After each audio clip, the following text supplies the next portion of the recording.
On va maintenant s'intéresser à quelque chose d'assez méconnu. Personnellement, je ne connaissais absolument pas. Les 32 valeurs. Qu'est-ce que c'est exactement, Véronne? Dites-nous tout. Alors, de nombreuses personnes souhaitent rencontrer un partenaire amoureux qui leur corresponde, mais peinent à la ou le rencontrer, Eh oui. car il manque quelques clés fondamentales. Alors, quelles sont-elles? Vous allez me dire. Oui. Le conscient et l'inconscient doivent être en parfait accord. Le focus doit être clair et identifié. Et pour cela, la première clé à mettre en œuvre est celle donc des 32 valeurs. Alors, soyez au calme, hors de toute tension émotionnelle, et écrivez sur une feuille les 32 valeurs que vous souhaitez chez votre partenaire idéal. Ces valeurs ne doivent pas être dans la négation. Par exemple, on n'écrit pas « il ou elle n'est pas radin, radine », on écrit « il ou elle est généreux, généreuse ».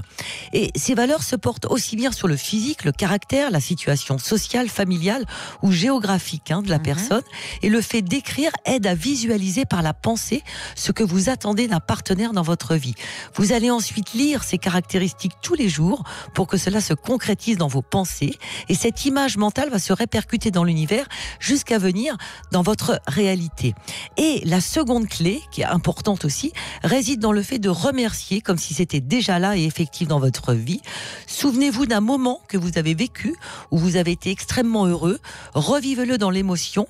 Et quand vous remerciez, retrouvez cet état d'extase. Et plus l'émotion sera importante et plus vite l'image mentale des 32 valeurs prendra forme dans votre réalité. Oui, mais alors on remercie qui?